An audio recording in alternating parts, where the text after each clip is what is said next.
I don't even speak for these, you're never gonna see it, right? Just slightly adjusted the light over there. And I'm going to check it. Just a slight bit. Yep. Yeah, that's it. So, say hi. You're a little... What do you call it? Stage fright, right?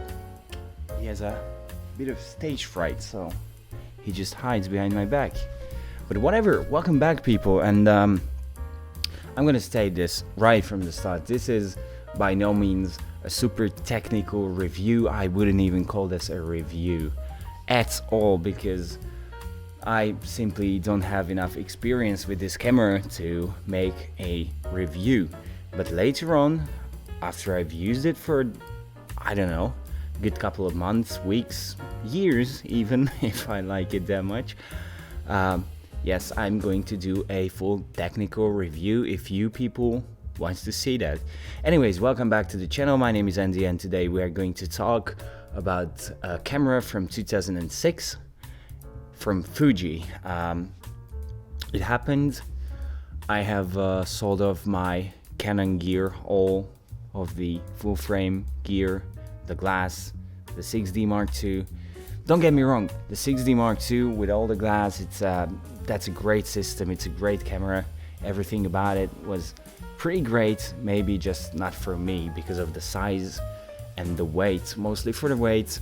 I'm struggling a little bit with my back now, because I don't know if it's just the bed we're sleeping in, the mattress, or I've got something more sinister going on. But yeah, my back is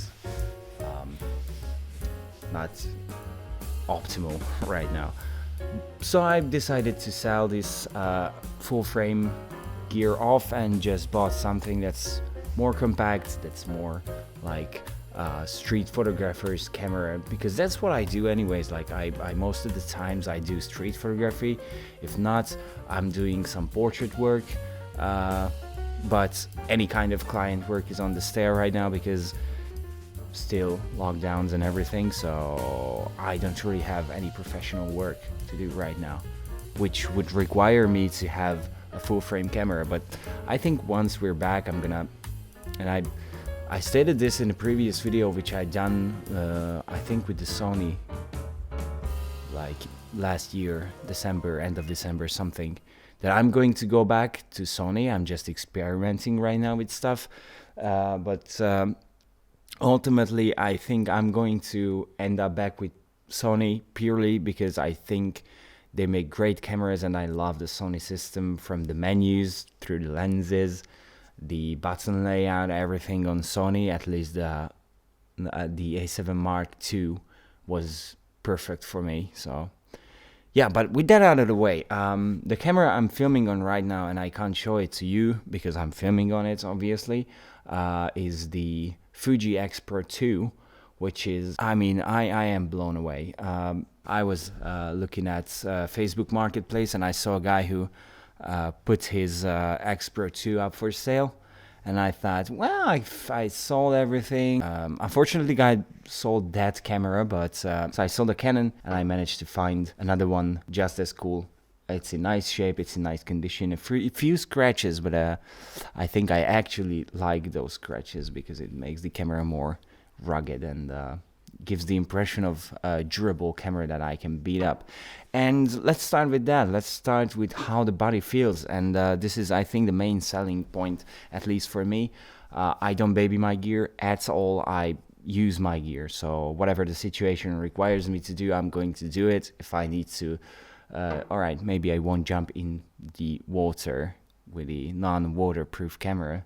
You get a point. I use my gear, and picking up the X-Pro2, it gives me an impression of a very durable, nicely built camera.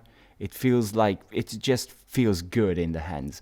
The grip might be, yeah, it might be a pain in the butt for somebody with bigger hands than mine, because the grip is basically non-existent. It's just a little tiny thing, so I wouldn't even call that a grip. But weirdly enough, the camera feels great in the hands. So it kind of feels like a vintage film camera, much like one right here. This is Zorky. This is just a straight up Russian copy of a Leica, which I got for free. So yeah, nothing to complain about there. And it was actually bad, and I fixed it anyways. Long story short, it feels like sort of like this camera right here, and I like the looks. Definitely, because I like film cameras, all kinds of film cameras, and it feels basically the same as a film camera. The second thing I really dig about this camera, which I thought was a bummer for me at first, but I got used to it, so now I love it, is the hybrid viewfinder, which everybody talks about. This is probably the main selling point of the X-Pro models, that you have an optical viewfinder and an EVF in just one little window, so you can switch around them, and it's pretty easy to switch. And also you have a small little EVF, which pops up, I think, in the bottom right corner of the viewfinder, and it's super helpful because it most of the times give you a zoomed in view on whatever you want to look at, so it helps you nail critical focus if you really need to do that. So I definitely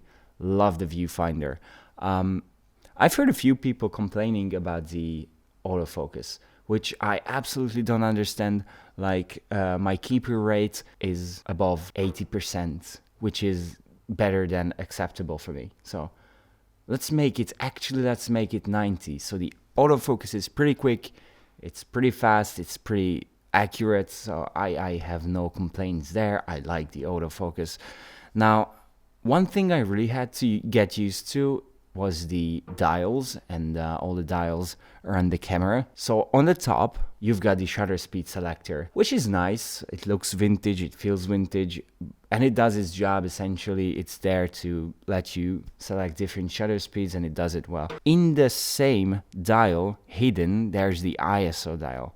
And you can go ahead and say I'm stupid, which might be the case, but I'm like the second people of all the three who likes the ISO dial on these cameras. I like the ISO dial, which works like you need to pull the shutter speed dial up and then turn it to change your ISO. And obviously you've got the aperture dials on the lenses themselves, which is cool. One thing really is just cool. You've got aperture dials on, I think, all the lenses, or not, then most of them, even the third-party ones. The two dials I don't understand is that one is on the front of the body, right below the shutter button, and one at the back, kind of the same position, which in any other camera would be the shutter speed dial and the aperture on the back, or reversed, however you want it.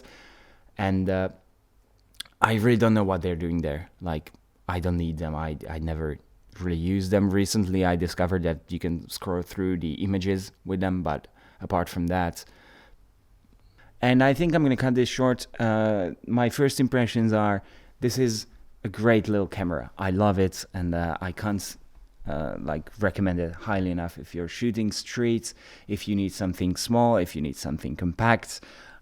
Thanks for tuning in today. If you like what I'm doing, if you're enjoying my videos, consider hitting that subscribe button. It really takes just a second out of your life.